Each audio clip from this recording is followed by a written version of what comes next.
Tracy, how are you going? Good. Happy hump day. Yes, happy hump day.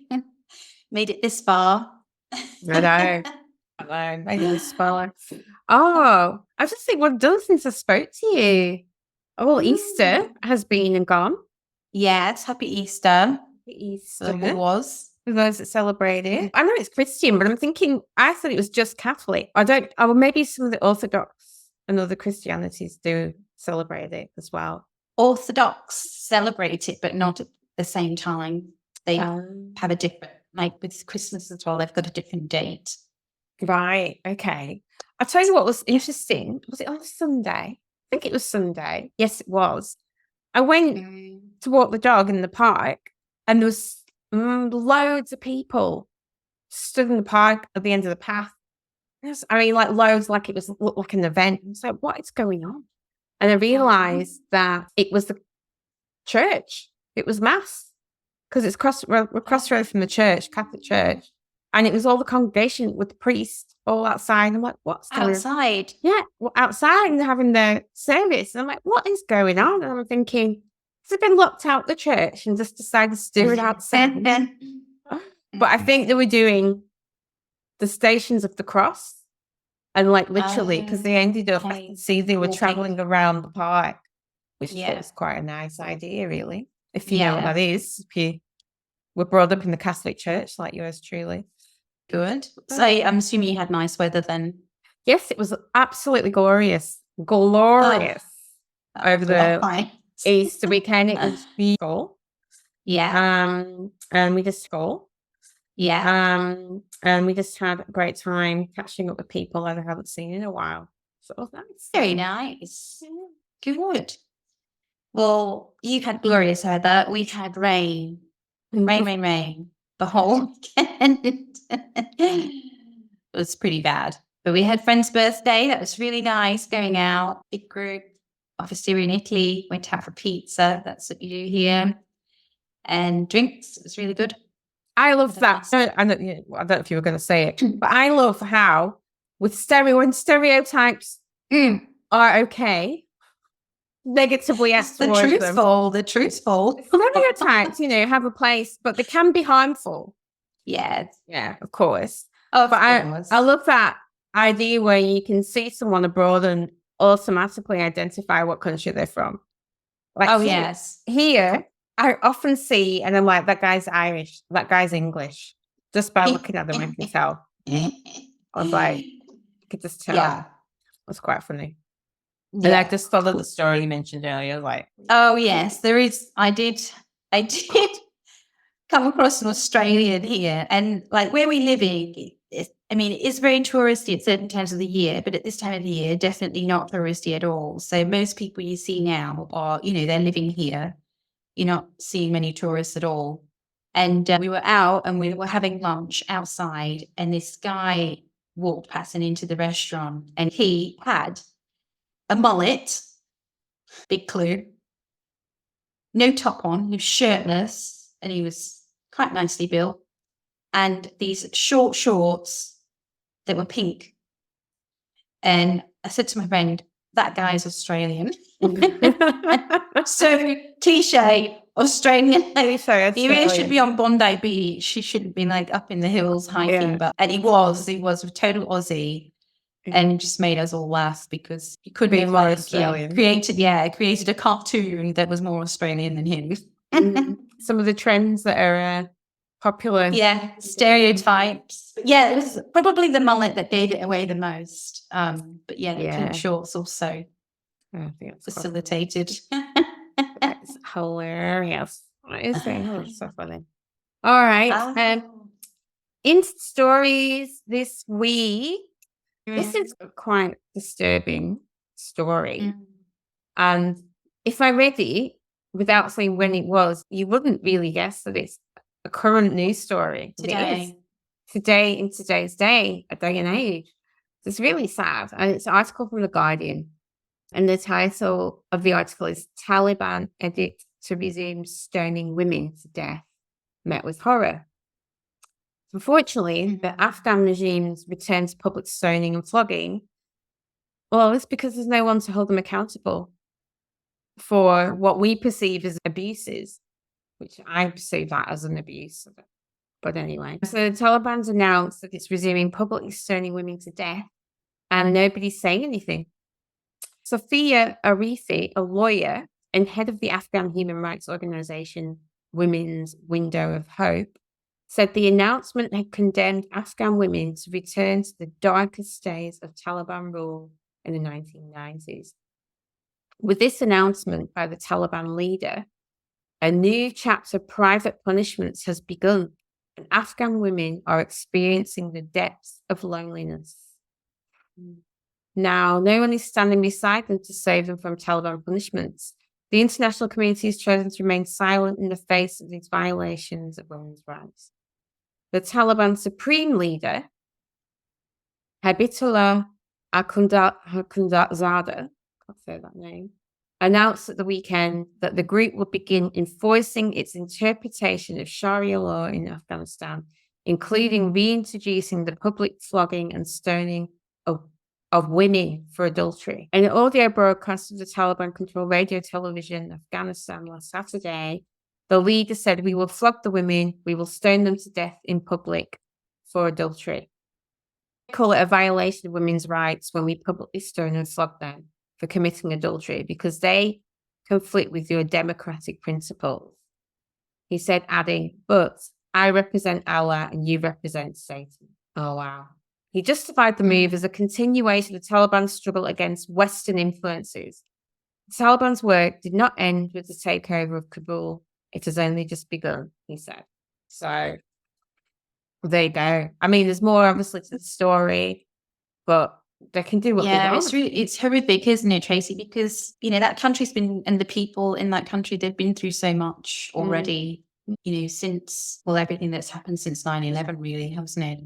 Yeah. They've been through so much. The country's been torn apart. Then it was occupied by the Americans and Allied troops. And I guess, they had a switch at that time away from Taliban ruling to more of a westernized democratic system. And then everybody's, the Western countries have pulled out of Afghanistan. When was that? A few years ago now, 2021 was it, I think? Oh, yes, a few years ago, yeah. And then now it's just all gone back, kind of living through all that. It must just be like a horror, I know. It must feeling be. like there's maybe hope. Well, for women, maybe for some people, they want to live under that kind of Sharia law and under Muslim law and all of that. But for some people as well, they must have felt like there was hope, especially for the women. And then now it's all gone back again. It's gone like that. Yeah. And in the Just past, torn.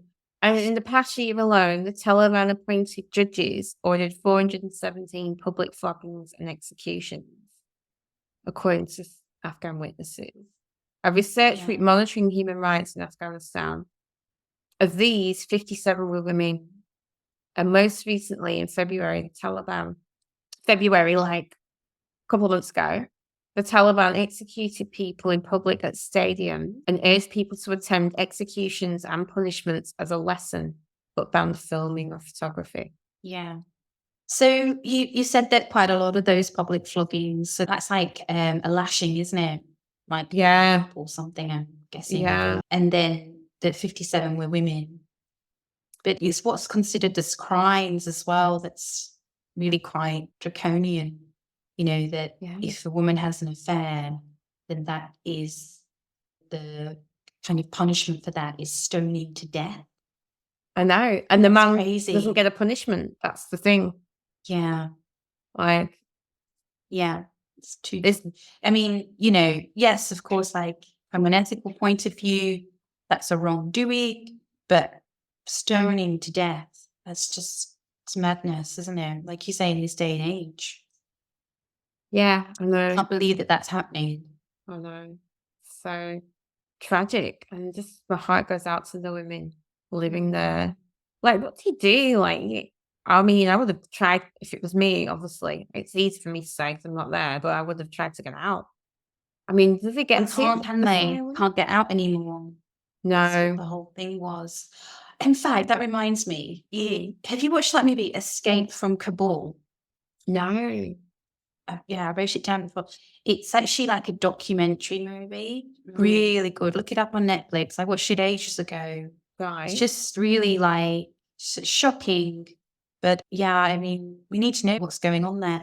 But the Taliban actually had like suicide bombers that were targeting the airports, and the routes to the airport to stop people getting out of Kabul, because the Americans flew in great big people carriers to, well, not just the Americans, the Australians, the British, a lot of countries flew in with aircraft to get as many Afghanis out that were eligible for support, because they've been helping Yeah. the Brits, the Americans, the Aussies during the occupation there. Yeah, have a look at that movie, because it really it's actually a documentary, but there's heaps of real footage from when it was actually happening. So it's kind of like watching a movie with, with an overlay of, people actually being interviewed. Yeah. Like a day by day as it was unfolding. Yeah. You just reminded me, I remember I saw on the news recently about another documentary called Transition. I don't know if you've heard. So it's about an Australian trans man having to traits. He becomes friends even with the Taliban in Afghanistan, which just seems incredible, really. Yeah. But I thought I was just so interested. What was that? What was that called? I think the documentary might be called Transition, but the story is in the Guardian. It's called Transition, the story of a trans journalist embedded with the Taliban. Yeah. Okay. And he's from Australia. So he's transitioning, I guess, from a woman to become a man whilst working as a journalist in Afghanistan, and just at the time where they seized control. So he was kind of working around that time, and he stayed. So yeah, it was just, and then he made a documentary about it, and it premiered last year at the Tribeca Film Festival. Yeah, it's called Transition. So I will definitely look that one up. Yeah, check that out. And I saw clips of it when it was being talked about, and it was he really showed the human side, because it's easy to dehumanize the Taliban as a monster. Yeah. As it is to anyone different. Even though, them, in my opinion, that they are inhumane laws. But the way his documentary is made, he shows the other side to the Taliban, just like a dad or a brother or whatever. It's just quite interesting. I don't know what would happen after the documentary came out. I guess he couldn't really go back. No, of course no. But I guess one of his points is, so the man that is Byron, the Bryans, is that, it's not a homogenous organization. There are some of the Talibs, as they're called, open to media, who welcome the opportunity to give the narrative of the Taliban, that's what he says anyway. So yeah, check it out. Okay. I will. But yeah, getting back on topic, just with the article, I just had a look, and just says here, another article here, it says, in more than 2 years since seizing control of Afghanistan, the Taliban have carried out a relentless and all-encompassing attack on human rights of women and girls, violating virtually every aspect of these rights. Afghan women are putting their lives on the line, facing surveillance, harassment, assault, arbitrary detention, torture, and exile since the Taliban took over. Imagine your stress and anxiety. Just imagine. Yeah. Yeah, no, it's really it's a scary thing that this is happening, and nobody's, I guess now that troops have been pulled out of Afghanistan, it's now under Taliban rule. Everybody's very hands off. Yeah. Everybody are just kind of being in terms of the world powers. And it's just like it's been dropped, isn't it? I don't even really understand why that happened. Is it in that documentary you were talking about? Why that happened? Why they pulled out? I think the numerous American presidents over the years have been put under a lot of pressure by the Americans to bring their troops home. Because, with all the car bombings and those types of things, there were still a lot of people getting killed over, people working in the armed forces getting killed over there. Yeah. And I think public opinion, I guess, a lot of public pressure in terms of getting the troops out of America. And the majority of the troops were American troops. So there was absolutely no way that the other troops, from other countries, France, the UK, Australia, etc., would have stayed without the American support. Yeah. So I guess they made the decision and everybody else followed. Yeah. And it was a very, very sudden decision. Yeah. Yeah. Like they didn't really have a choice. Who was president then? No, it was the guy, what's called one? Biden. Biden. Yeah. It's very sad. All right, we'll move on. Let's move on.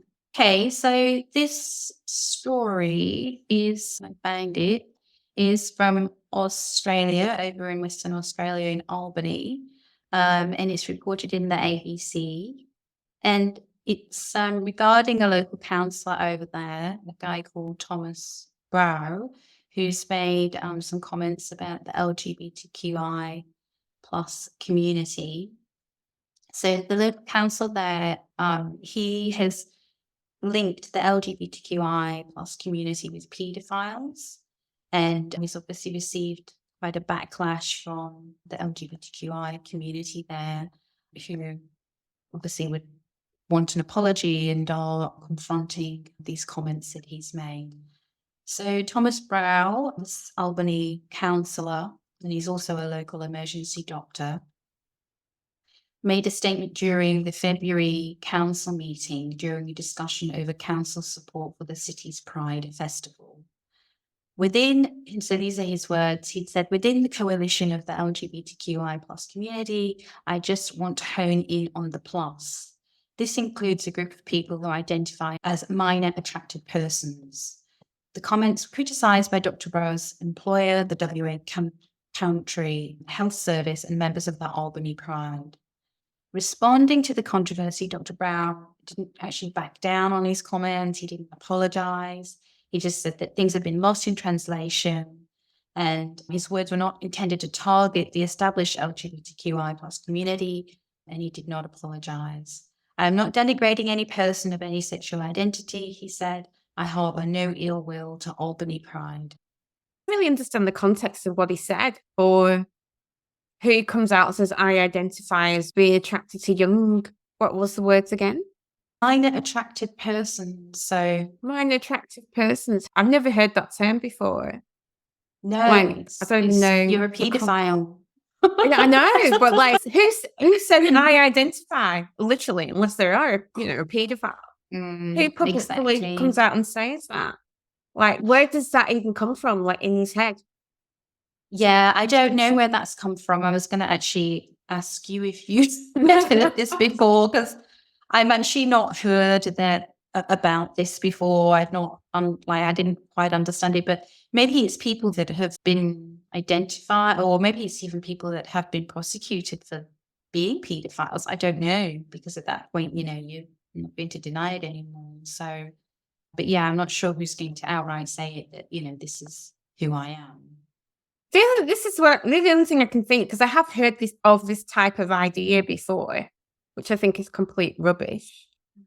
I think it comes from, the one obvious example is priests abusing children.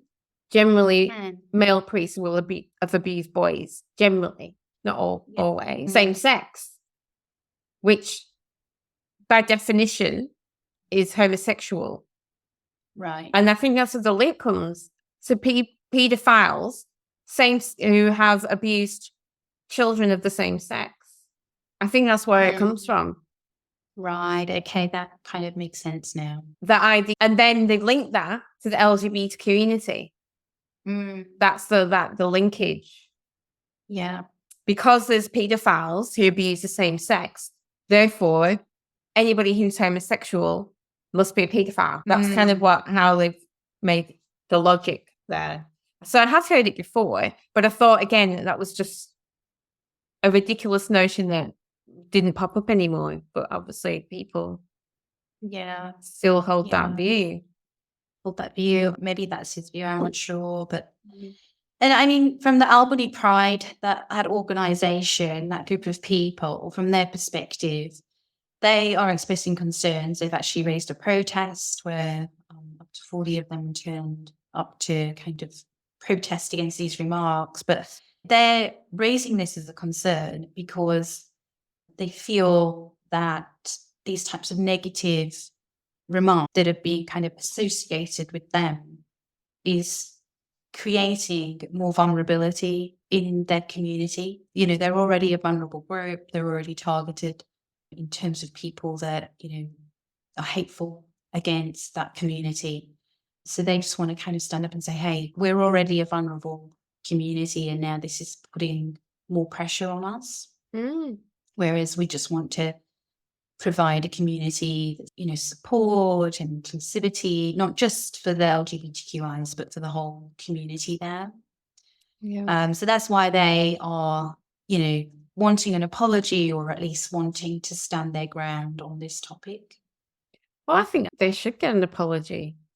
Like, even the article doesn't quite explain the context of what he said. Yes, so actually, I think that's another part of this article that the ABC said that they've come under criticism from other council members, I think other people that work there that supported Dr. Brough, and said that, you know, that there's an effort by the media and the City of Albany to silence the councillor, and they've been criticised for not releasing a full transcript of the interview with Dr. Brough. So they're saying like he's kind of been targeted. Maybe his comments have been taken out of context as well.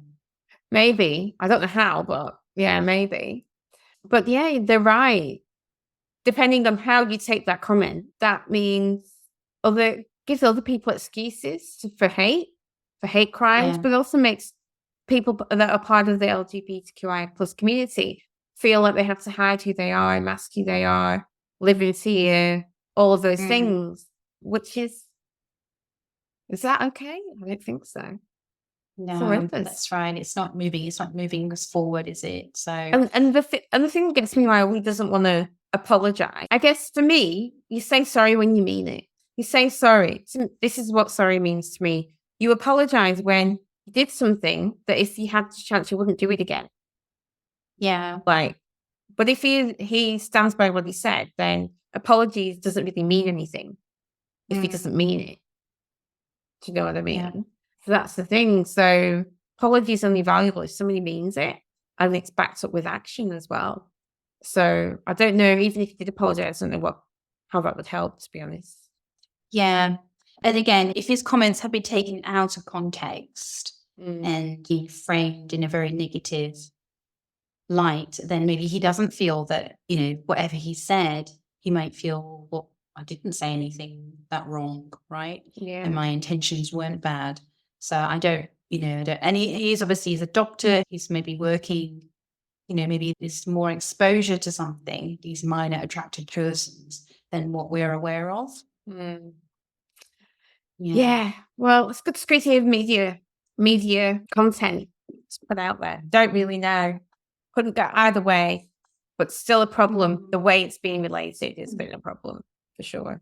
Yeah, exactly. But that community is definitely a problem. And as they've expressed, they're a vulnerable community, so they need the support of their councillors and their council, not for them to be kind of working in a juxtaposition. So yeah, exactly. Yeah. Oh, I think we need to shake it off. Shake it off. Shake it off.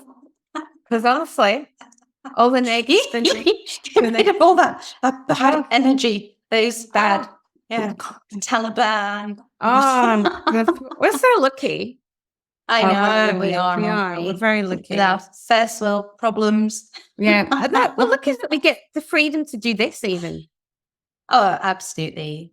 Yeah, absolutely. Yeah. I have a great story. I love this. Is like tell me. Story. Better be a good one, Tracy. The Positive best one. story, right? I was like, I love it.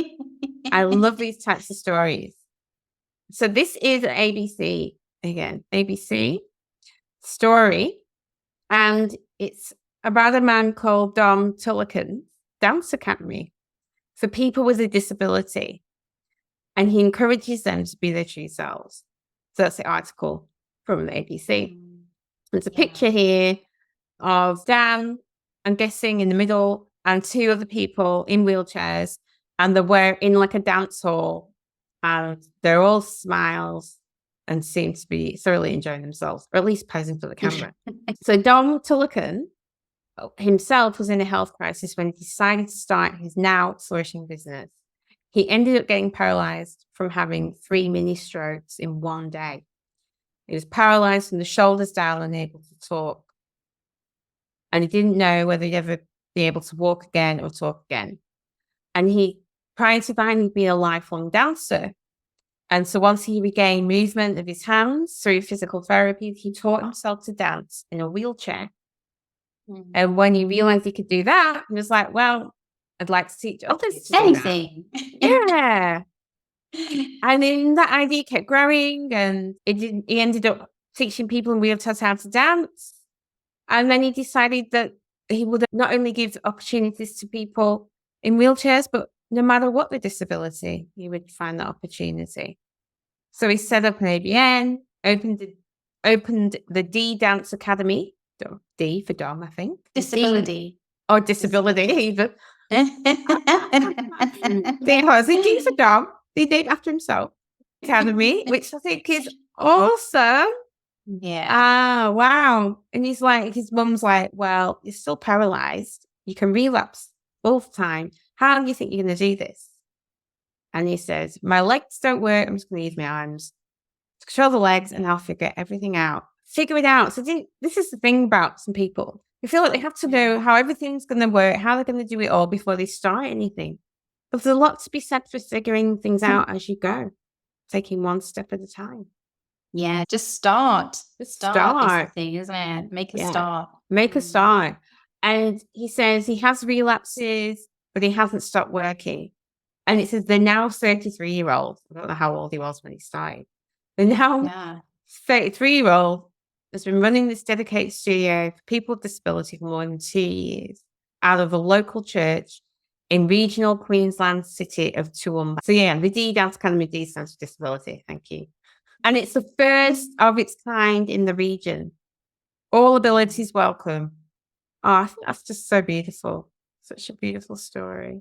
It is, isn't it? And it kind of like, for me, I think, oh my gosh, there should be so much more of this, because it is like dance, even for able-bodied people. I know how good it is when you're dancing, you're feeling the music. It feels really good, even, like a spiritual uplift. But, if you're disabled, whatever your disability is, and there's so many things that limit your life, but if it's possible to dance in a wheelchair, then why? I mean, so many people do so many amazing things in wheelchairs, or that aren't completely full-bodied. So why not? And dance is a really nice way of making yourself feel good, isn't it? It is. It's so, happy hits, happy dopamine hits, dance. Oh my God. I'm in my element when I'm dancing. So I love dancing. It's one of my happy places. It talks about embracing authenticity and how his work, Dom's work, is about helping his students to be their authentic selves. It's an ethos he lives by. And apparently a year before running the D Dance Academy, he came out as transgender. He knew he'd been transgender for about 8 years before then. And he just decided that he'd take the leap, knew it was going to shake up his world, but he did it. And he just put a post on Facebook. That's how you come out. Wow. Put a post on Facebook. So, hey everyone, my name is Dominic and I am a trans man. So no, I'm going to say he's got cojones, but I don't know, he might not. He only has cojones anyway, metaphorically or literally. I can't believe it. Yeah, it's such a beautiful thing to do. Such a wonderful contribution to the world. Yeah, exactly. We need more people like Dom, don't we? We do. And just taking everything in his stride. Yeah. From having suffered an illness, and then kind of reinventing his life, and then, coming out as a trans male. Yeah. much. Yeah. And not being So fearful of just living his true, authentic life. And it seems to be working out for him. it does. I mean, it does also say that he has lost some family and friends through the process. However, the Toowoomba community has been very supportive, Yeah. which is good. Yeah. It's a really nice story, Trace. So, Yeah. very Loving it. good. Yeah. Yeah. And I watched a little video of, his group doing dancing and how he teaches them. And yeah, it's really nice to see. It is, isn't it? Yeah. Yeah. And also, he's training for the Paralympics as well. Wow. Okay. I know. Goodness. Oh, I'm sure there's going to be more about Dom to come. Yeah. I hope so. Yeah, me too. Hope to hear a lot more. It's just amazing. So that doesn't make you feel good. I don't know what would. Exactly. All right. What would you do? What would you do? You need to get a jingle for this section. I keep saying it. What would you do? I know. It's like, I feel good. Yeah, that would be it. Yeah, what would you do? What would you do? Okay. I thought I was inspired by that other story, negatively inspired, but I'll use it anyway. So, what would you do? Oh, this is so hypothetical, but let's go there.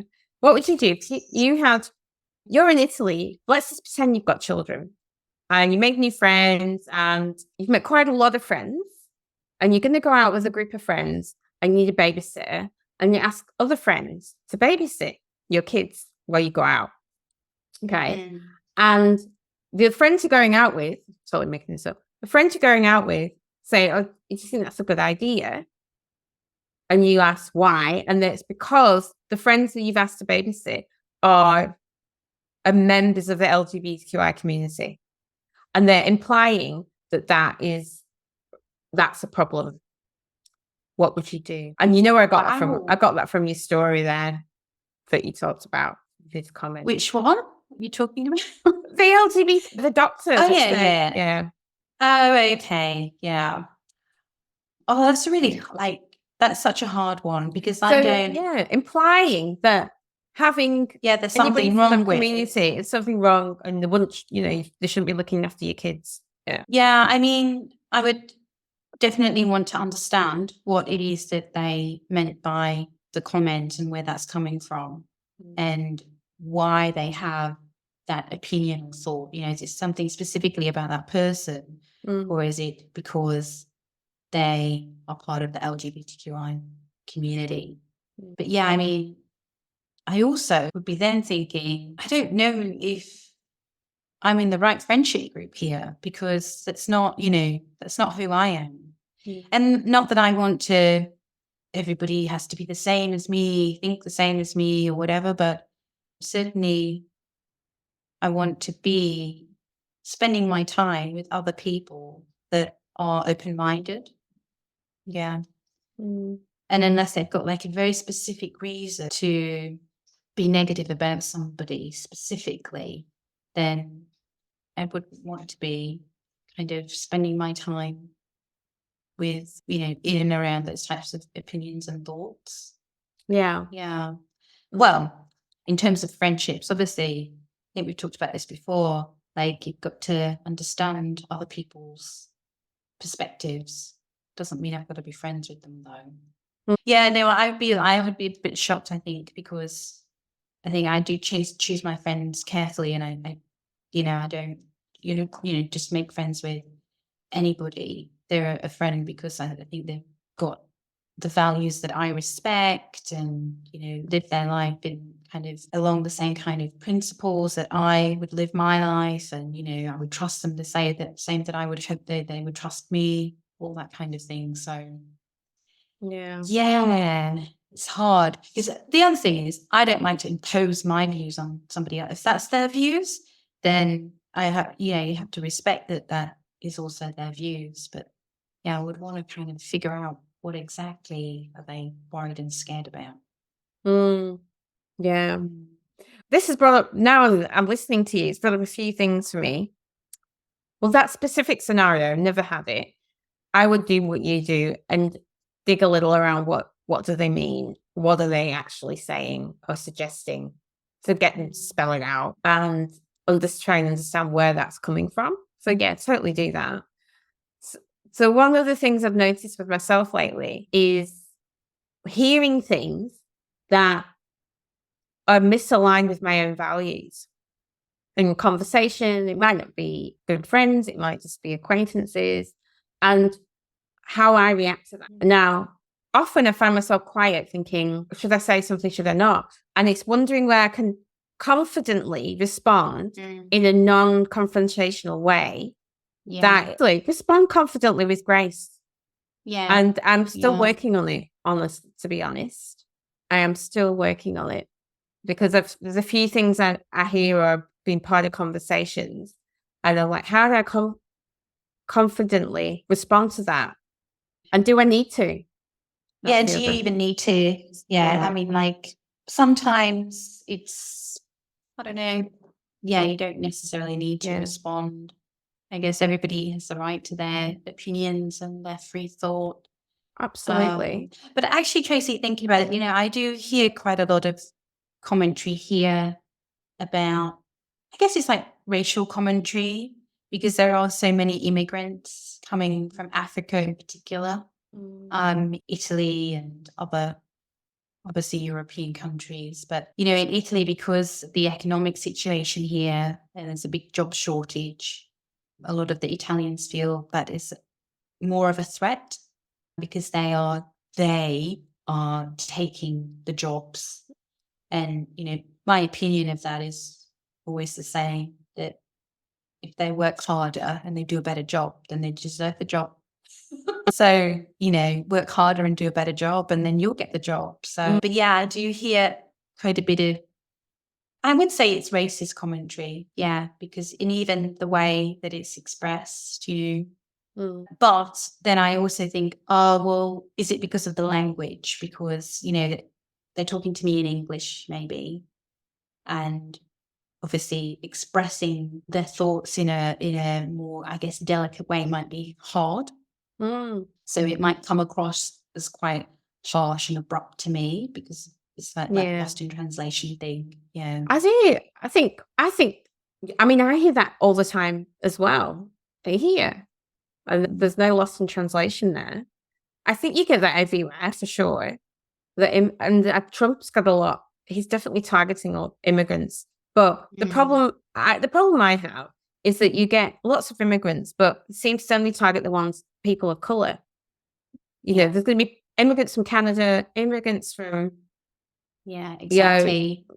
Immigrants from these other countries that don't get targeted. And when I say targeted, I mean calling them out as a threat to the society. That's what I'm talking about. And that's racism to me. And I remember when I in the UK and somebody in the office was having a similar narrative, complaining about immigrants taking our jobs and we haven't got the resources and not enough jobs here and blah, blah, blah. And they were talking to an immigrant. She was from New Zealand. Yeah. And I'm just like, she's an immigrant. But they were complaining to her. And I was like... There's so many Kiwis in Australia, aren't they? Oh, yeah, but this is in the UK. There's not enough, because the economic situation in New Zealand is pretty dire as well in a lot of ways. So they come to Australia. And you won't hear people, you'll hear people who complain about immigrants from, I don't know, Africa, from wherever, but you won't hear them complain about New Zealanders. Yeah. Immigrants. Yeah, that's true. It is racism then, isn't it? Yeah. So that's kind of what gets to me. I get you have an opinion, and then there's valid things, economy, jobs, housing, absolutely. That's all valid. But blaming immigrants or saying we can't let any more in, just the white ones, Yeah. Is that okay? I have a problem with that, obviously. Yeah. So anyway, that's what gets my goat. So it's like how to respond, and often I don't, because honestly, I've yet to come up with a creative, beautiful way to do it. I want to get my thinking cap on because I don't want people to feel that they can't express their opinion. And people who I want a friendship with don't want to feel that they can't talk freely and feel safe in my company, and vice versa. Yeah. So I know there is a graceful way to address things, and just in the moment, and we're literally sitting there thinking, right, I'll be like this. What can I say? Like, no, the cogs are turning. The cogs are turning. No, totally agree with you. Like, and like we have talked about this before, that like got to have that conversation with people of opposing views, and only when you start to understand one another that you can find common ground. Absolutely. So it's healthy. But then start thinking about in the dating world, similarly, things that sometimes people say, I actually don't comment on things. I would make that's a hard and fast decision about whether our values are aligned. Yeah. For me. But it's the same with friendships as well, really. Like some people that, you can have a conversation with and find common ground, but you don't have to be besties. No. Or you don't have to hate each other either. No, exactly. That's it. Yeah, you've got some differences of opinion, and that's it, Yeah. Okay. All right. Well, thanks for the stories, Tracy. It's good. So good, especially Dom. I know. Dom was it Toowoomba? Toowoomba. Yeah, shout out to Dom in Toowoomba. Shout out to Dom. I really hope his business continues to thrive, and that community as well, obviously benefiting from that. So that's great. Absolutely. All right, until the next time, speak to you soon. Thanks, Trace. Bye. Bye.